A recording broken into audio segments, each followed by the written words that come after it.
Amigo! Que beleza, hein? Pô, que cenário é esse, cara?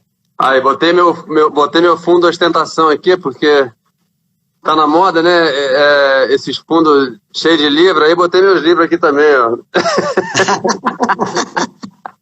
Vocês estão me ouvindo bem, não? Tô, deixa eu ver aqui, peraí. Legal, então vou tirar o fone aqui, pra ficar mais à vontade. Saudade, Então, amigo. Pô, tô vendo você com swing. Esse swing de violão e voz aí tá danado, hein, bicho?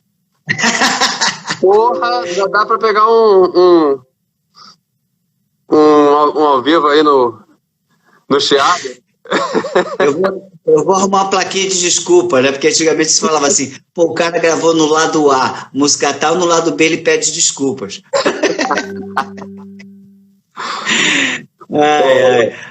Cara, estamos aqui, vamos apresentar o que não precisa ser apresentado, mas é sempre por educação, né? Estamos falando aqui com o Davi Moraes, esse aqui é o Deus da Música, quem nunca esteve por aqui. Eu fico contente com a presença de todos. É um lugar de conversa musical, né? A gente não quer estabelecer verdade nenhuma, a gente só quer conversar sobre música, porque eu, particularmente, me divirto muito falando sobre música. E é o papo que a gente gosta. É futebol e música, né? É isso aí. Como futebol agora sem torcida, a gente deixa de lado um pouco, porque tá sem torcida é dose, né, cara?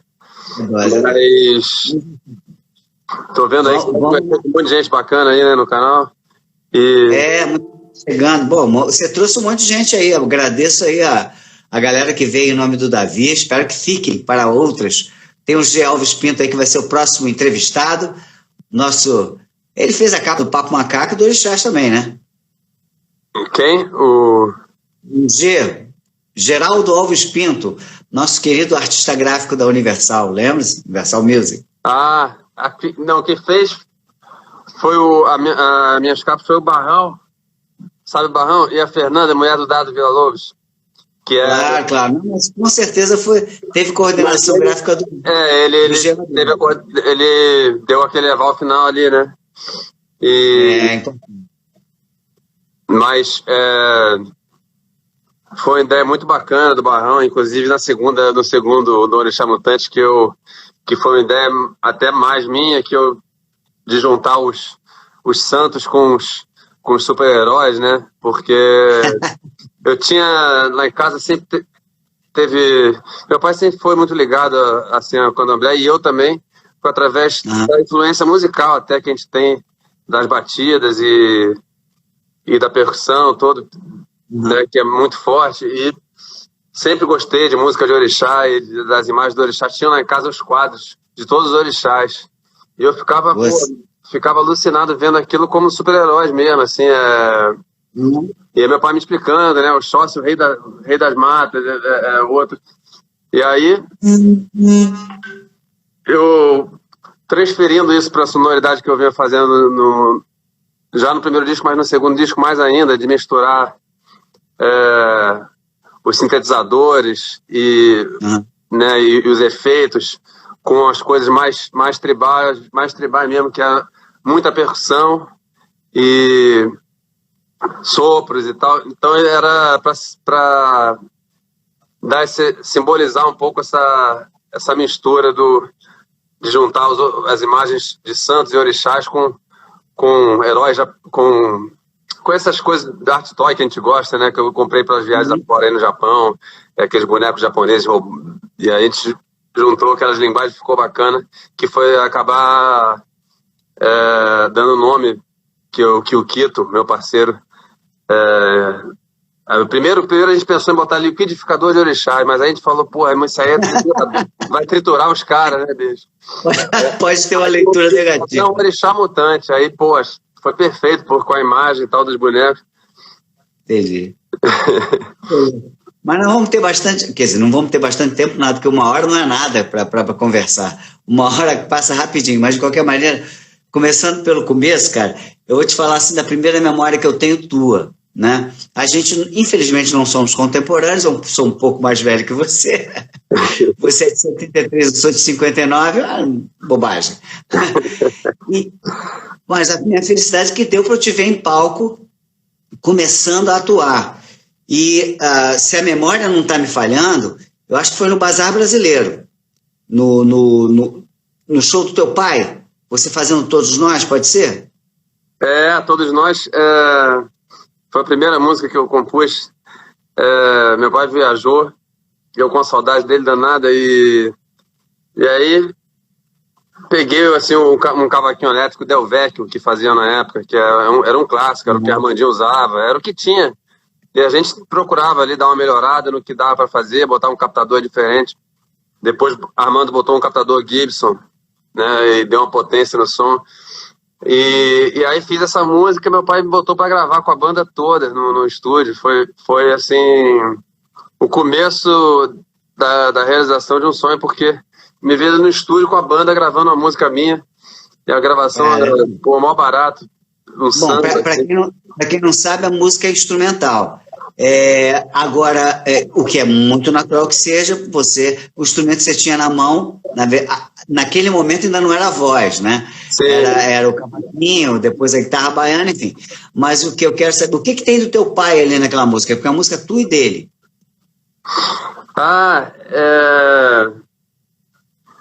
Tem uma coisa assim de mistura de samba com bossa nova, que Sim. Até os novos baianos já faziam um pouco, mas depois meu pai também continuou fazendo. Com uma levada parecida, meio assim, lá vem o Brasil descendo ladeira. De uns sambas que ele fazia assim, que era meio lá, meio cá. Um pé aqui, um pé ali. Samba, mas flertando com a bossa também. E aí ficou bem essa cara, assim, a referência que eu tinha desses sambas dele, assim. E esse disco Bazar Brasileiro, eu amo esse disco, cara, eu amo esse disco. Demais. Porque assim, para minha geração, que veio desde Novos Baianos, no Acabou Chorar eu tinha 12 anos, no Futebol Clube eu tinha 13. Então, assim, eu estava mesmo na flor da idade, mas ainda era um pré-pós-adolescente, né? Sim. Mas quando saiu o Bazar, eu já tinha 20 anos. Os amigos aqui apareceram. Legal. Mas quando saiu o Bazar, eu tinha 20 anos. Eu fui assistir o show, se eu não me engano, no Teatro Carlos Gomes, na Praça Tiradentes. É a memória que eu tenho. O grande teatro, né? Muito bom, excepcional. Muito bom de ver. Eu lembro que eu via assim, eu te via muito assim, eu estava de cima, eu te via direto ali no cantinho do palco e tal. Eu falei, que coragem desse menino, né, rapaz? O cara encarar essas feras e tal, a base tocando e tal. E assim, eu tive também. Um negócio incrível que, na verdade, eu estreiei no palco sem saber dar uma nota ainda, porque a minha fissura era tão grande. Hoje tem o Dom, que é filho do Pedro Baby, meu irmãozão, que me deu a alegria de ser dindo dele, né, padrinho dele, e o Dom tá com 2 anos, cara. Eu vejo assim, a mesma tá completamente já contaminado. O cara já tem a pose do guitarrista, o cara já tem então assim, já tinha uma fissura tão grande de subir no palco, eu comecei a subir mesmo aí fui tendo aula de cavaquinho, meu pai me ensinando um pouco em casa, e o Zeca Barreto, que é um parceiro do meu pai importante, que fez sintonia com ele, fez músicas muito, muito boas com ele, e tocava na banda também. Naquele disco Coisa Acesa, temporada no Casa Grande, e me dava essas aulas de cavaquinho semanais, me ensinando aquelas músicas do Valdir, né? Então aquilo pra mim, cara, foi assim, começar tocando Valdir Azevedo, que fez do cavaquinho virar um cavaquinho, assim, teoricamente, no purismo, é um instrumento de acompanhamento, né, seria. E o Valdir transformou num instrumento de solo dos mais lindos, um dos maiores melodistas que a gente tem no Brasil, toda a história. Ele é um fato maravilhoso, que o Valdir, quando lançou Pedacinho do Céu, uma das músicas instrumentais mais bonitas que eu acho, assim, da história. É linda. Porque as músicas do Valdir parecia que tinha letra de tantos sentimentos, né? E aí Pedacinho do Céu foi uma música que disputava nas rádios os primeiros lugares com músicas de cantor. Ele conseguiu botar uma música instrumental disputando os primeiros lugares da rádio com os cantores, grandes cantores da época, né? Não, então, músicas altamente suaves, né?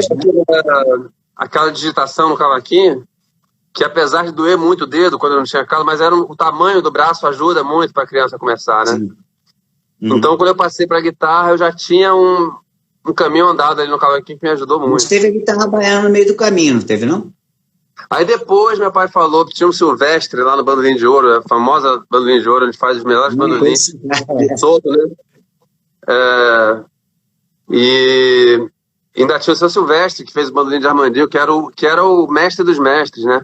Quando eu vou lá de vez em quando fazer manutenção, que eu levo que os caras vêem assinado Silvestre no selo, pô, eles chamam todo mundo da oficina para ver, porque até eles lá ficam enlouquecidos com... E aí meu pai falou, não, você precisa, tá na hora de a gente comprar um bandolim, porque você precisa aprender um pouco de bandolim também, porque o cavaquinho é muito bom, mas tem a guitarra baiana, a guitarra baiana, afinação de bandolim. E aí eu fui um bandolim um pouco, fiz lá compus alguns choros no bandolim, com meu pai junto e tal, e sempre dei minhas voltas ali no bandolim. Não me considero assim um bandolinista, nem um cavaquinista, mas assim, são instrumentos que foram muito importantes para mim e que eu volta e meia gosto de voltar a estudar um pouco e tal. Mas a minha paixão mesmo virou essa aqui que você está vendo aqui, né, que é a guitarra onda mesmo de 6 cordas. É onde eu passei o melhor mesmo. E por falar na guitarra, que é assim, é uma figura de centro na tua vida, digamos assim, né? Você mesmo está assumindo isso agora. A gente, por exemplo, as pessoas que não vão ficar falando musiquês aqui, não, para todo mundo entender. Então, quando você pega, por exemplo, um guitarrista como Mark Knopfler ele toca com os 2 dedinhos, né? Sim. Ele toca naquela técnica sem palheta com 2 dedinhos. Vou botar aqui no alto para as pessoas verem, né? Ele fica fazendo assim e come a guitarra com farinha, com aquele negócio, e tira uma sonoridade. Mas eu estou falando dele também, né? Jeff Beck toca com dedo também. Pois eu estou falando, eu vejo que você usa unha também. E assim, a gente no violão, a gente sente claramente a diferença de unha, de carne e de carne e unha, né? Sim. Quando você fere a corda com carne e unha é um som, com a unha só é outro som, e só com a carne é outro som. O que você transportou do violão para a tua técnica de guitarra? Pô, essa aí é uma pergunta que é muito boa de receber, porque o que aconteceu? Eu relutei muito para botar unhas reforço aqui, né? Começou era de porcelana, agora é de outro, modernizou mais, mas assim, essas unhas mais fortes que não quebram começaram a me dar assim a possibilidade na guitarra de meter a unha na guitarra sem palheta, porque eu sabia que não ia prejudicar o violão, não ia quebrar e aguenta mesmo. Então assim, do nada, cara, eu comecei a descobrir coisas sem a palheta, até de solar e de fazer levadas também, sem se preocupar com a unha quebrar, virou outra coisa, porque antes a outra unha você ficava guardava assim, não abria nem a porta de carro com medo de quebrar no dia do show, porque meu pai falava assim, pô, cara, você parece estar aleijado. Voltaste? Uma nota fica completamente muda. A nota fica totalmente muda. Então, assim, faz o quê? Já faz um tempo, assim, vamos dizer, uns 10 anos para cá que eu comecei a desenvolver essa coisa sem palheta. E aí, por exemplo, eu quando eu estreiei, comecei a tocar com a Maria Rita no show de samba dela. A gente foi fazer o Rock in Rio, depois foi gravar os discos. E aí a gente ficou pensando, porra, pensei até em chamar o Jorginho para fazer o cavaco e tal. Mas a gente começou com uma sonoridade de guitarra. E eu sempre vi essa coisa, cara. Antes do Pepeu fazer a guitarra cortante, eu falo assim, nós baianos, o violão era como se fosse o violão é o pandeiro de condução e a guitarra era aquele pandeiro cortante, que faz as quebradas de partida, de tudo. E Papel fazia isso com a palheta, né? Então, assim, a gente entender que a guitarra, ela pode ter seu lugar no samba tranquilamente. Você não precisa ser tão purista que vai tocar o samba, tem que ter os 7 cordas, tem que ter o cavaquinho. Acabei gravando 2 discos com a Maria de Samba, em que só a guitarra de cordas, só teve a guitarra, não teve, a gente não... Eu fazia, ficava um pouquinho do violão, o violão aparecia na guitarra, como você falou, e o cavaquinho também aparecia, às vezes eu ia aqui e plantava acima, então ficava uma coisa muito interessante. Acabou a gente levantando um Grammy de melhor disco de samba com a guitarra elétrica no samba. Isso veja só. Esse Grammy eu divido com o Pepeu, com esses caras que mostraram assim a voz brasileira da guitarra elétrica. A gente tem uma escola de guitarra elétrica no Brasil riquíssima, né? E se for Sim. Deixa eu fazer 2 apartes aqui, só para apoiar tudo que você está falando. Eu vou falar para as pessoas, a minha opinião, eu sei que não é relevantíssima, mas assim, eu acho que você realmente, escrevi isso em todas as, quando estava anunciando a live, que você reinventou a guitarra na MPB. E isso passa pelo samba também, mas passa por tudo. Toda vez que eu te vi em palco com um grande artista, tive essa oportunidade, muito mais de perto com Caetano Veloso, quando a gente gravou ao vivo, lembra? Lá na é maravilhosa aquela lá, vou te falar, cara, tenho muita saudade. Que disco lindo. A tua participação, para mim, já era luminosa ali, que eu falava assim, caraca, o cara tá inventando uma maneira de tocar guitarra, na boa. Assim... Eu não conheci o André Asquissa, que é grande amigo, que eu também sou fã, né? E aí ele foi no show da gente lá no Palace, e aí deu entrevista logo em sequência numa revista de guitarra, era assim a revista de guitarra brasileira mais conhecida antes de ter a Guitar Player no Brasil e tal. E aí ele falou, a revista perguntou 3 guitarristas para ele. Ele falou, acho que o do Metallica, que ele é fanzaço, né, e tal. E falou, um dos 3 nomes era eu. Fiquei super surpreso, porque... E aí fui conversar, quando a gente ficou amigo, ele me chamou para tocar no show dele em São Paulo. A gente ficou amigão e tal. Eu falei, pô, André, qual foi aquela entrevista? Você falou aquilo baseado que ele falou... Eu fui assistir o show do Caetano, cara, e vi um negócio que eu nunca tinha visto. E aí que eu falo do meu encontro também, que já vinha com meu pai me levando no ensaio do Badawi desde pequeno, no ensaio do Olodum, no Ilê.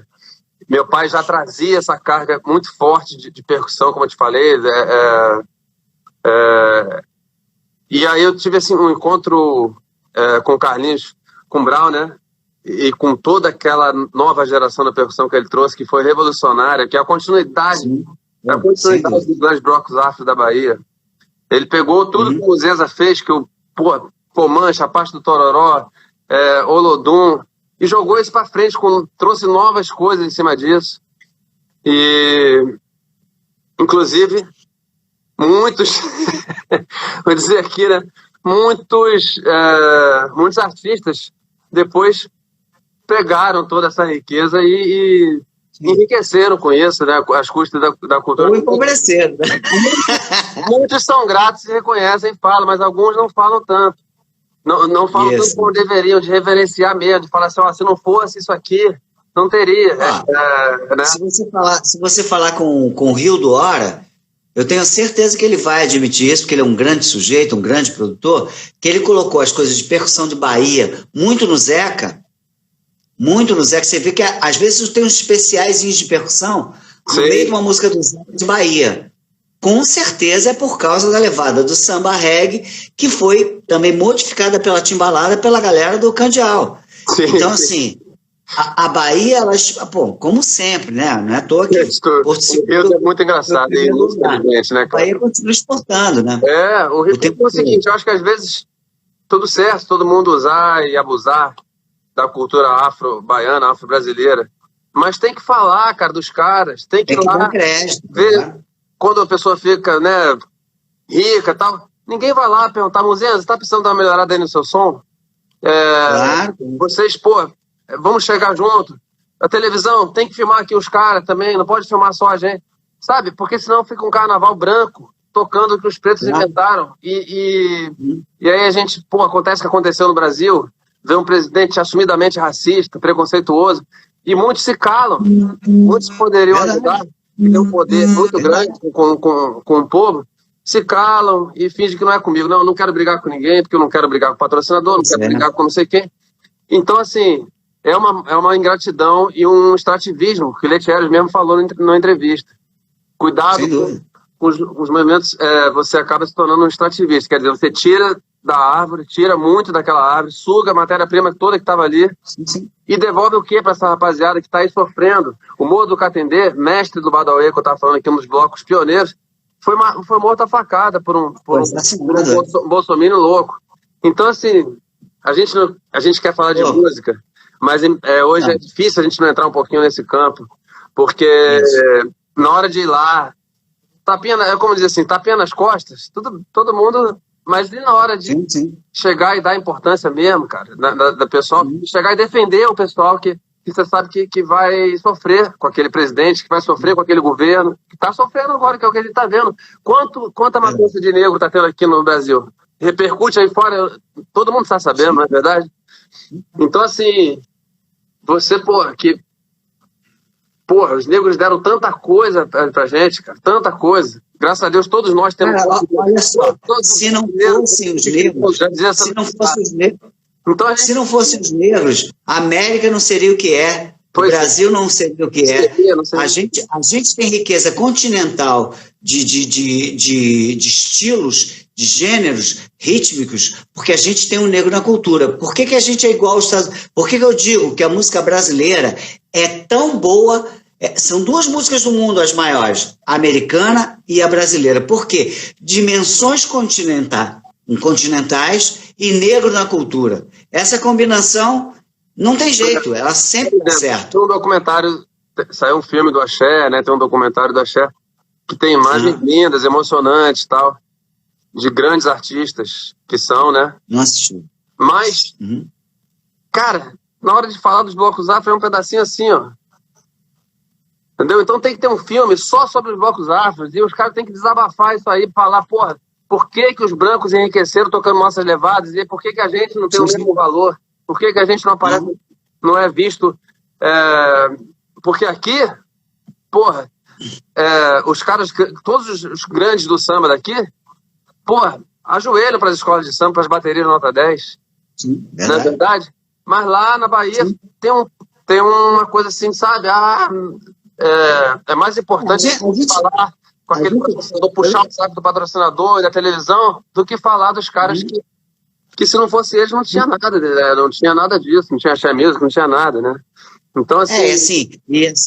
viva Carlinhos Brown, né? Porque Carlinhos Brown, deles, não por ser negro, mas é o único que puxou com a timbalada e com os projetos deles de percussão, esse lado que você está falando para o carnaval da Bahia, para o carnaval que o gringo vive. Porque ele é enfrentador mesmo, assim, porque teve um ano que ele saiu, falou assim, eu não vou tocar, foi para São Paulo, falou que foi maravilhoso, entendeu?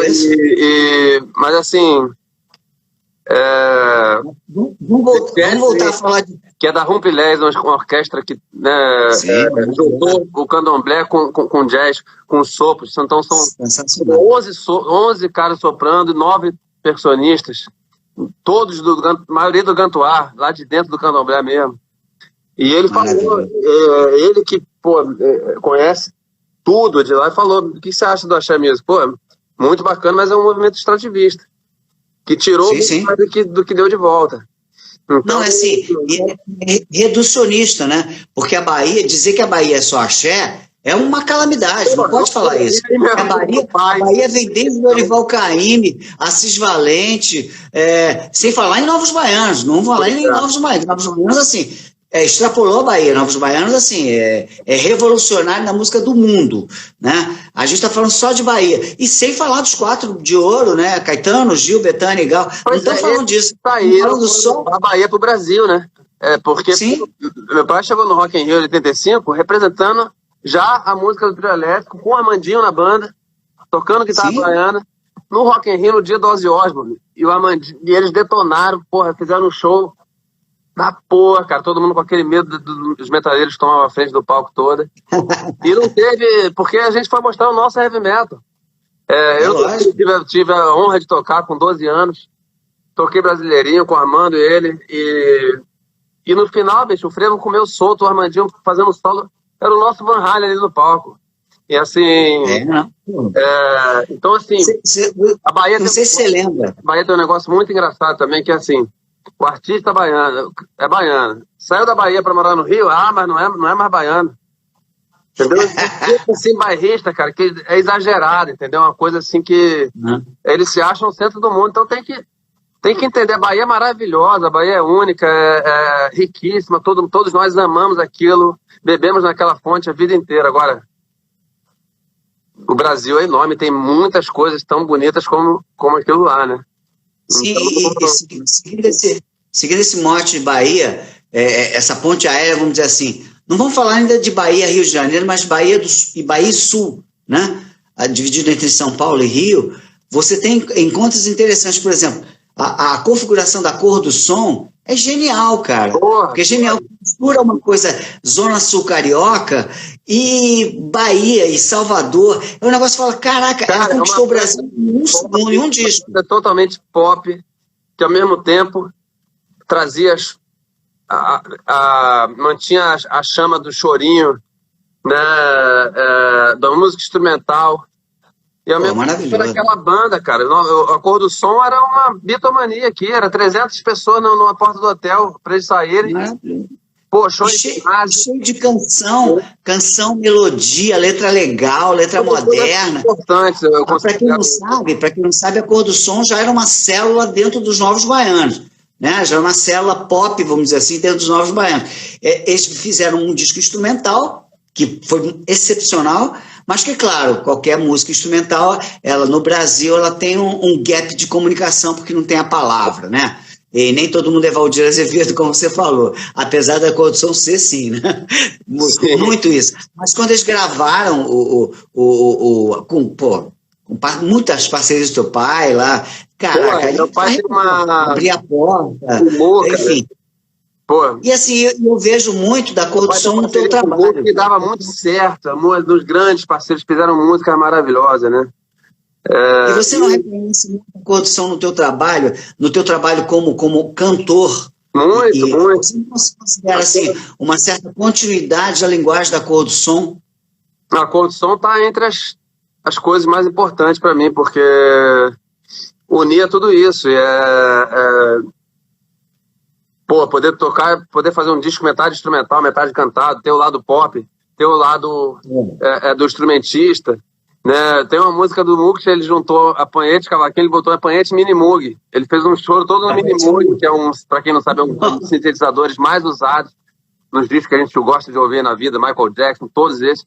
E ele fez um chorinho no Mini Moog, sensacional, né, cara? Então, e que é aquela versão de assanhado de rock and roll. Pois é. Caraca, aquilo é revolucionário em cima da revolução. Pegou a revolução, revolucionou de novo. E, de certa forma, eles carregaram, da mesma forma que os Novos Baianos carregaram a tal da linha evolutiva que Caetano falava antes de ser exilado, né? Os Novos Baianos ficaram com o bastão da linha evolutiva da MPB. Eles, de certa forma, a Cor do Som levou isso adiante. E fez uma fusão maravilhosa, que tinha cariocas e baianos dentro da Cor do Som. Então, trazer aquele som maravilhoso, que era totalmente litorâneo, praiano, ensolarado e plugado na contemporaneidade, com um monte de músicos virtuosos, né? Assim, o que é o Armandinho, né? Fala assim, pelo amor de Deus. E aquele disco, ainda vamos fazer você produzindo um disco com o Pepeu, Robertinho de Recife e Armandinho. É o sonho. Você produzir. Você com o D'Artagnan. Graças a Deus são meus amigos queridos, que eu construí uma amizade assim maravilhosa, até com o Robertinho, que eu não tinha tanto. A gente se aproximou muito num festival de guitarra que teve em Salvador com 10 guitarristas. E eram assim, você tocava 2 músicas suas e 2 com um parceiro. Eu fui cair com o Toninho Horta, olha que maravilha, bicho. Caraca, hein? Toninho Horta, você falou de tocar com o dedo, ele toca com o dedo sem unha, na carne mesmo. Sem um pedal na guitarra, cara, eu nunca vi um negócio daquele. E aí... Aquele som, né, cara? Pô, a gente ondas completamente diferentes, assim, né? E a gente, pô, na hora que foi tocar, cara, apresentei um chorinho meu pra ele, ele adorou. Aí escolhi a música dele que eu queria tocar também. Pô, mas deu certo demais, cara. Foi um negócio... O que você tocou dele? No Farol da Barra, no palcão, entendeu? E aí foi Pepe com o Robertinho, eu com o Toninho Horta. Grandes encontros, assim, que ia passando a bola uma dupla para outra. A guitarra brasileira, ela, ao contrário da guitarra anglo, né? A guitarra brasileira, ela meio que surgiu dentro da MPB, dentro da canção, né? Você vê que todos esses guitarristas que a gente está falando nasceram dentro da canção. Robertinho de Recife no entorno do Fagner, você, de certa forma, no entorno do teu pai e dos baianos, o Ramontinho no entorno do Carnaval. Quer dizer, sempre junto a... Aí o que acontece? Todos os guitarristas são grandes melodistas. Sim. Todos os nossos guitarristas são grandes porque estão com a canção grudada na orelha. Sabe o que Jorge falou quando conheceu o Toninho Horta? E ele veio aqui em São Paulo fazer umas gravações de Toninho e chamou Arthur Maia, chamou uma banda da pesada aqui. E ele falou nesse dia pra galera que tava lá, falou assim, cara, eu tô com vergonha de só ter conhecido o Toninho agora. Porque quando viu o Toninho tocar, cara, ele fundiu a cuca, ele falou, porra. E eu, Jorge Benson, né, que a gente ama também, porra, mas assim, eu converso muito com o Paulinho Braga, que é meu vizinho, que agora gravou no meu disco, que é um dos maiores bateristas da história do Brasil, né? Gravou também os discos que a gente ama todos aí, Roberto Carlos, Elis, o que você pensar, Tim Maia. Como nossos pais a bateria dele. É o nosso Steve Guedes, assim, né? E aí, o Paulinho tem uma coisa muito, muito bacana, assim, que ele não tinha esse deslumbre. Ele admira os músicos de fora, mas ele não tinha esse negócio. Eu ficava assim, porra, vamos tocar com não sei quem, com não sei quem. Porque ele ia muito pra fora gravar, misturar com os músicos lá. E ele tratava normal, cara, porque com respeito e tudo, mas não era essa coisa assim, que a gente, às vezes, brasileiro, tem muito isso, né? Esse provincianismo, né? Endeusar, assim, a coisa, mas pra gente endeusar um nosso é uma dificuldade, né, cara? E aí eu fico vendo, assim, que tive uma conversa com o Jorjão Barreto, que é outro dos maiores músicos que eu conheci. Assim, toda essa galera que participou dessa época das grandes gravações, quando era fita, antes do computador, antes de tudo, e que fizeram a história, assim, uma história enorme na música brasileira, que abriram portas para tantos músicos. Eu fico achando assim que tem uma hora que tem que fazer um documentário mostrando quem foram esses caras, para deixar aí para a galera nova, porque os caras chegam na escola de música aqui no Brasil, no Rio, em São Paulo, eu acho que falam muito pouco de quem foram assim, os músicos importantes que fizeram. Que são os caras da Motown aqui no Brasil, que gravaram aqueles discos todos. Né? Tem um cara da Motown mostrando isso, porque a Motown não botava crédito, não botava ficha técnica dos músicos, com medo das gravadoras outras roubarem os músicos deles, né? E aí fizeram um documentário mostrando quem foram as introduções, as viradas de bateria mais famosas do mundo. Ninguém sabia quem era. E aí os caras fizeram um show. É emocionante, é de chorar, cara. E aí fico pensando que a gente tem que falar mais dessa galera que veio. Eu aprendi, graças a Deus, a ter um respeito muito grande de quem veio antes, né? Quem veio carregando esse saco de cimento lá atrás. A gente tem que falar sempre, reverenciar, porque...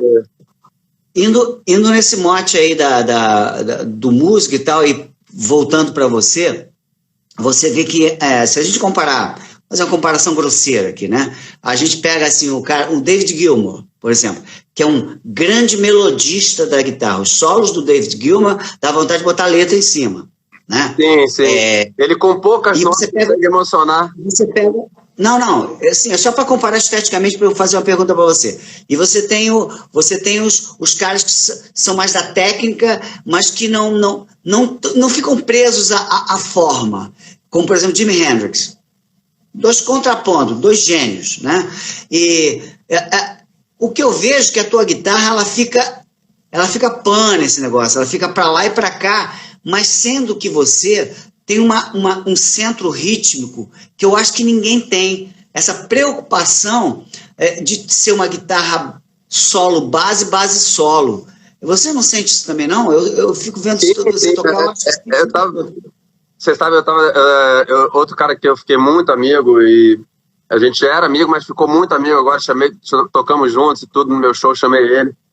É o Fernando Vidal, que é um grande também ritmista da guitarra, que chegou ali novo para tocar com o Ed Mota, e o Ed também toca guitarra muito bem, de funk, e aí desenvolveu aquele negócio com o Ed, virou um dos caras assim, muito também, sola bem, faz. Aí a gente estava conversando outro dia, a gente falou, cara, como é importante o cara saber fazer uma base bem feita de guitarra, né? Porque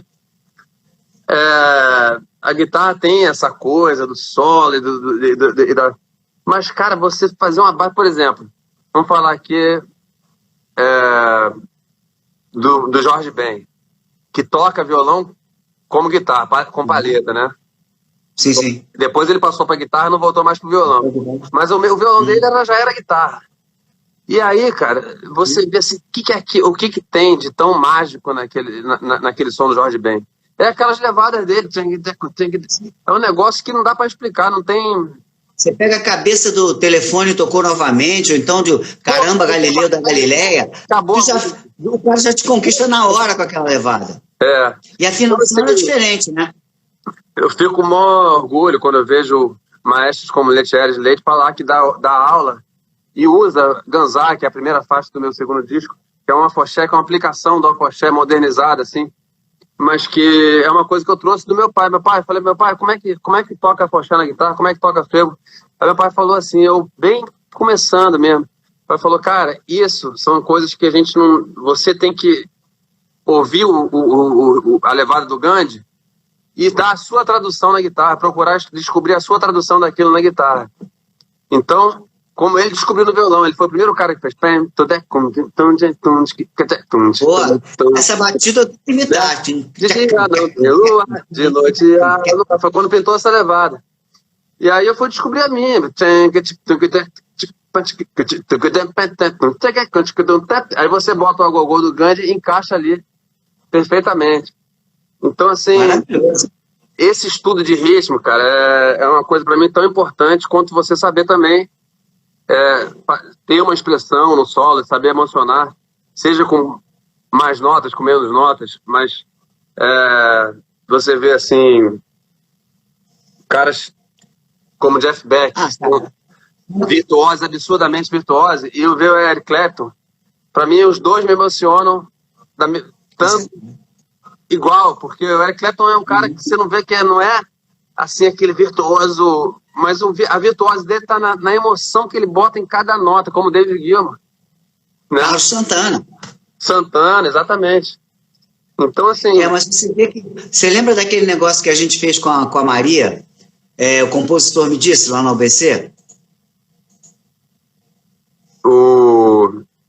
Na festa da UBC do Gilberto Gil, sim, a gente fez com o compositor me disse. Aquela guitarra que você fez era uma guitarra muito interessante, porque ela na verdade era um dueto. A gente tinha ali um dueto. Isso é muito difícil de encaixar, cara.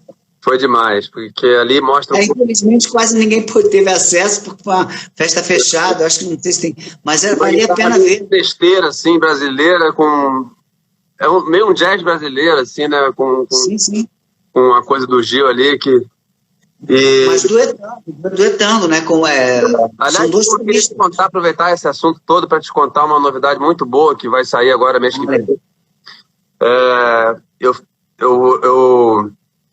estava gravando um disco, estou gravando um disco meu lá no Cassim, mas eu acabei dando uma pausa na pandemia agora e tinha uma música desse meu disco que é um samba do meu pai com a Joyce. Eu sempre fui muito fã da Joyce, né? Porque é também,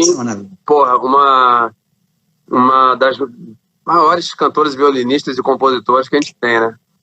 E, chamei na cara de pau mesmo. Joyce, queria gravar esse samba de vocês no meu disco e queria chamar aqui o Paulinho Braga, Alberto Continentino e eu e você, a gente gravamos nós 4, cara. Foi a segunda vez que a gente tocou a música no estúdio, morreu a música. E aí, ela me ligou, mas esse negócio, agora o disco vai demorar, por que a gente não lança esse single? Em homenagem ao seu pai, seu pai partiu, né? Vamos fazer essa homenagem a ele e tal. E aí eu falei, vamos fazer, que beleza tal. Mas aí eu pensei comigo, mas aí se lançar uma música só em homenagem ao meu pai, não, tem que fazer pelo menos 4, fazer um EP. Aí liguei pro grande Jorge, nosso amigo da Universal, que tá lá na Biscoito agora. Jorge Lopes, né? Craque de bola. Falei, Jorge, porra, bicho, estão com a ideia aqui, cara, de homenagear meu pai. Eu preciso... a gratidão que explode no meu peito agora, com meu pai partindo, esses dias até tô feliz de estar aqui conversando com você, porque tem dia que bate. Ontem foi um dia, rapaz, que eu passei assim, com uma saudade. Tem dia que, todo dia é dia de saudade, mas assim, tem dia que ela desce mesmo feroz, né? Aí a gente, pega o violão, tenta buscar na música um conforto, assim, mas eu ia fazer uma homenagem para ele com 4 faixas, e aí começou a se formar essas faixas. Olha quem são os convidados, tudo que a gente está falando. Então é uma faixa com a Joyce, gravei Davi Licença com a Marina Lima, que é minha prima querida. Nós somos dois tocando e cantando, coisa maravilhosa. Gravei uma música que o Mu fez em homenagem ao meu pai com um parceiro dele, Tuca, de Minas, uma música linda, com a letra e melodia linda. Então chamei Dade, Mu, então virou minha participação da Cor do Som. E a outra é uma que eu fiz com o Brau, inédita, linda, que o Brau veio gravar comigo também. O Brau veio sábado agora, a gente gravou. E então são esses convidados maravilhosos, tudo produzido por mim, pelo Cassim. Caramba, quando sair esse EP tá pronto, falta eu gravar uma voz para ele ir para ter lá os 15 dias para subir para as plataformas, né? Tá muito bonito, cara, emocionante, assim, músicas realmente lindas, assim, e essa que meu pai fez com a Joyce, ele fala, até homenageia o Gil na letra, ele fala, vem aqui sobre o meu peito que eu vou te amar nesse leito do rio, tão sofrido de janeiro, mas depois de fevereiro aquele abraço do Gil. Aí mandei pro Gil, ele ficou emocionado, amor, falou, mandou uma mensagem linda. Então tá assim, esse EP vai ser uma coisa, vai se chamar o nome do disco que minha irmã deu, todos nós, que trouxe o nome da música. Simbólico. Nós é isso, a Cor do Som, homenageando meu pai, a Joyce, o Brown, né? E a todos nós também, essa homenagem minha, mas é em nome da família toda, para deixar essa história de gratidão. Sabe quando eu estava pensando que a gente ia conversar, as pessoas não sabem, a gente acabou se tornando bons amigos, mas sem muita frequência, infelizmente, porque a vida não deixa, né? Hoje em dia eu moro em Portugal, você mora no Rio. Começou a se encontrar toda semana e você se mandou para Portugal. Bom, enfim, aí eu me lembrei de uma história que une a gente de certa forma une um pouco teu pai também. A gente estava gravando o Noite do Norte ao vivo, lá na Concha Acústica, não sei se você lembra, no dia 6 de agosto, morreu Jorge Amado. Sim. E a notícia chegou a gente exatamente entre o final do show e o bis. E a Paulinha ficava desesperada, eu num caminhão. Não sei se o Max estava comigo no caminhão, se estava lá no bastidor. Eu estava no caminhão. E ela desesperada, conto, não quero... Né? A gente sabe como é que Caetano é muito emocional, naturalmente, é um artista. Contou. Ela fez muito bem em contar. Porque eu acho que o Caetano ia ficar chateado se não contasse. Estou me lembrando agora exatamente do momento. Foi muito emocionante. Aí o que ele falou? Ele falou assim, esse dia... é um dia em homenagem à vida de Jorge Amado. Aí eu linko com teu pai. Assim, quem tem muita vida, quem doou muito, não morre nunca, cara. Não morre nunca. O cara como teu pai, que tem esse monte de canções, caraca, ele atravessou... caramba, é muita coisa. É tipo Jorge Amado. Muita coisa. Então, meu camarada, eu sei que você sente, natural, da tua convivência, você tem que sentir mesmo, o luto é importante, mas pro resto do mundo, pro resto do Brasil, o cara tá pulsando aí na nossa orelha o tempo todo. Graças a Deus, entendeu, meu camarada? Então, passou aqui, segura nisso também. Porque, assim, a explosão de amor, cara, que o Brasil demonstrou. Eu estava até falando esses dias pro programa do Bial, vai ter uma homenagem lá,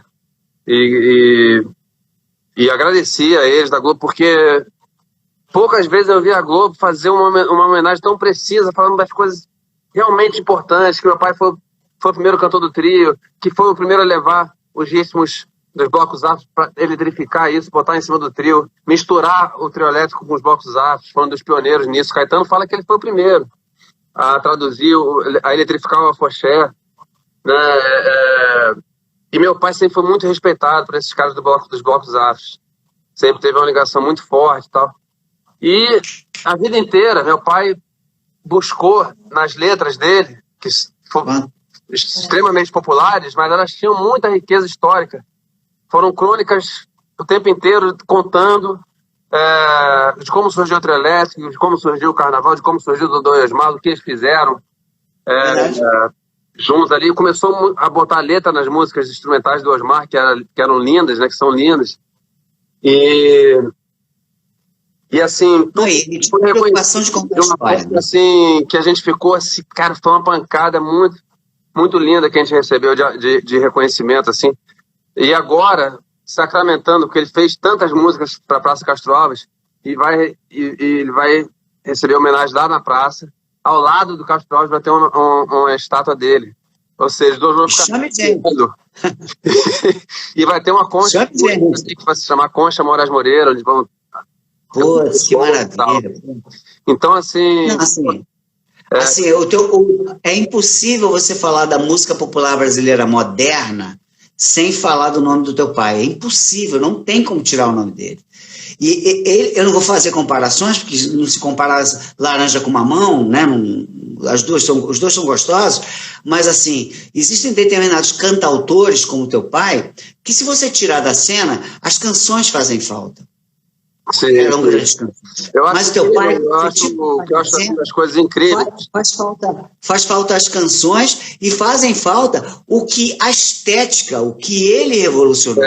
O que ele deu, muito mais que a canção. Fora do padrão. Meu pai, por exemplo, ele era desconfiado quando tinha um técnico de som assim novo, que chegava alguma coisa, ele falava logo pro cara assim, velho, se for equalizar minha voz muito dentro desse padrão de voz que tem por aí, já vai dar errado. Minha voz é fora do padrão, tá? E é um cara fora do padrão, porque veio com uma coisa muito peculiar, cara, de Tuaçu. Porra, o cara veio com uma influência de sanfona no violão, que ele foi o primeiro instrumento dele foi sanfona, acordeon. E aí veio com aquela mistureba toda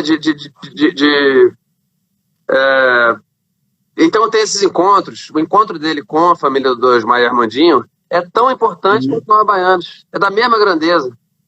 Sim. Então, teve essas duas coisas, ainda teve uma carreira solo monstruosa, né?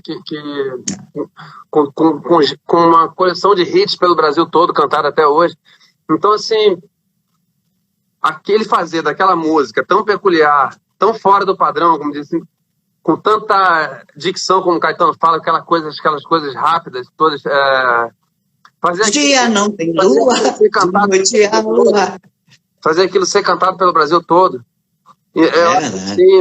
São coisas, são vários que conseguiram esse grande feito, né? Djavan, João Bosco, coisas difíceis, rebuscadas, abessas, que se tornam populares, que não tem bloqueio para o povo cantar, né? Então, isso eu acho, assim, um dos grandes méritos, assim, que esses caras têm, que cada um, é o que você falou, se tirar um, fica uma lacuna vazia ali, né? Isso é muito legal, cara. Pô. Mas me fala um pouco agora de você. Você tem uma aventura de diretor musical aí nos Jovens Baianos, e o que tem pela frente dentro dessa seara que você abriu de direção musical? Pô, eu acabei de produzir agora uma faixa maravilhosa da Mamundi, que é uma grande cantora negra aqui do Rio, né? Uma menina que veio dos guetos mesmo. E eu a conheci trabalhando no Circo Voador, né? Ajudando lá com equipamento e tal. E ela...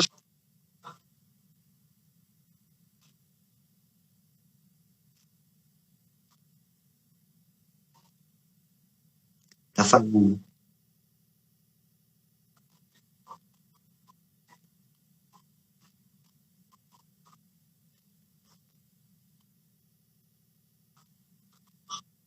Te apresentar uns músicos que você vai adorar. Chamei Rodrigo Tavares, Marcelo Linhares, o Wallace Santos, que tocam comigo já há um tempo, que são monstros, assim, pô, ela adorou, Orlando Costa na percussão. E aí, é uma das coisas que eu mais gostei de fazer ultimamente como produtor. Depois eu fiz uma versão acústica também, agora recente, que ela pediu, da música. E gosto muito, assim, quando eu recebo encomenda de arranjo, como já recebi da Ivete, quando foi fazer o disco no Maracanã, teve uma música que ela escolheu, essa aqui eu quero arranjo seu. E aí eu fiz o arranjo, fui lá em Salvador entregar pra banda. Foi o arranjo todo, da concepção toda minha, tanto levada de percussão, quanto introdução de guitarra, tudo. E agora, mais recentemente, acho que o último grande sucesso dela, que foi a música Farol, foi até tema de novela e tudo, ela também mandou pra mim, assim, só com bateria e baixo, pediu pra eu fazer, olha, ele falou, grava quantos canais você quiser, grava como se fosse seu disco. E aí botei vocoder, botei guitarra, botei tudo. Pô, ela vibrava lá, cara. A gente conseguiu manter essa coisa boa de trabalhar junto. E sempre curto muito. Agora teve essa estreia minha do Pedro no teatro com o pessoal do Normandes. A gente fica muito orgulhoso de ter participado, assim, da escolha do elenco, que foi muito importante, porque a gente conseguiu. Imagina só, a gente ouviu quase 300 pessoas na audição. E dessas 300, a gente achou uma Baby, um Paulinho, um Pepeu, um Moraes e um Galvão, cara. Só tinha um de cada. Certo, assim. E, cara, os caras tocaram muito, pô. São caras... eu espero que esse musical volte, né, depois, porque a gente fez Rio e São Paulo, grande temporada de grande sucesso. Muito emocionante, assim, todo mundo que foi...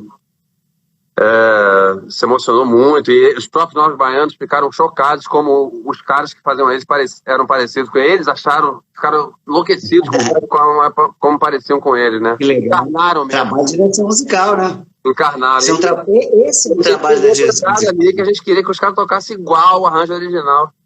A gente até sacaneia eles, porque ele faz um bullying, assim, fala assim, ficou muito mais parecido do que vocês tocando. Maneiro. Pô, Davi, deixa eu te falar, cara, tá acabando. Bem-vindo, a gente sempre... Pô, eu tive aí, gravei com...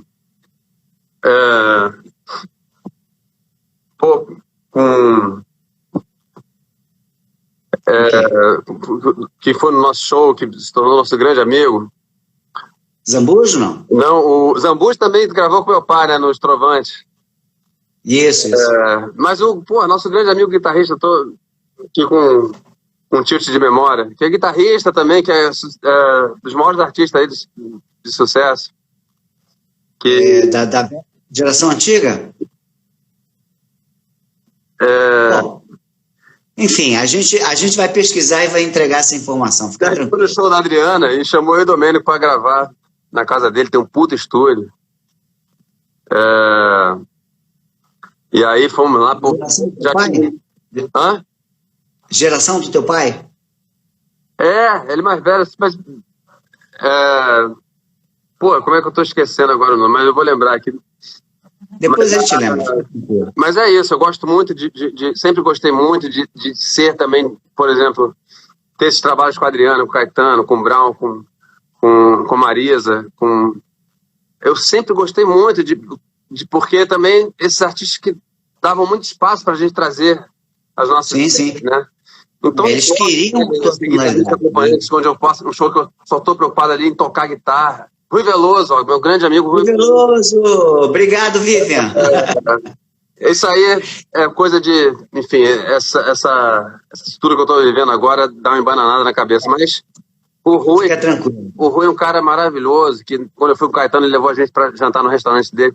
Quando eu fui com a Adriana, ele foi no show, chamou eu e o Domênico, mandou um motorista com a Mercedes, parecia aqueles filmes do 007, bicho. Uma Mercedes, o cara, pisou na freeway, a gente dormindo apavorado, assim, o carro, quando chegou na casa dele, encontramos aqueles grandes músicos dele e gravamos, passamos o dia lá gravando com ele, um fado lindo, cara, lindo. Então, Davi, assim, vai acabar. Está acabando o nosso tempo. Eu estou me sentindo no programa de televisão. Infelizmente, está acabando o nosso tempo. A importância que você tem na minha história, você é o cara que estava no Universal quando eu cheguei, contratado ali, você sempre por dentro de tudo da minha carreira. Eu tenho o maior orgulho disso, assim, me sinto honrado por você ser um cara que tem a consideração comigo. Estou honrado. O respeito que você tem com a minha música, com o que eu trago aí, procuro levar adiante, né, as coisas que a gente aprendeu com nossos mestres. Vida longa ao rei Davi. É isso, amigo. E vamos fazer outras aí, de repente uma outra próxima tocando. Estou à sua disposição.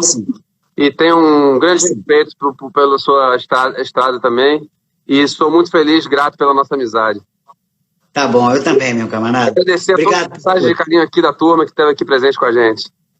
Tá bom, obrigado a todo mundo aí também. Tchau, tchau. Fiquem com Deus. Deus a música, Deus a música. Sempre. Batatinha, Lucas.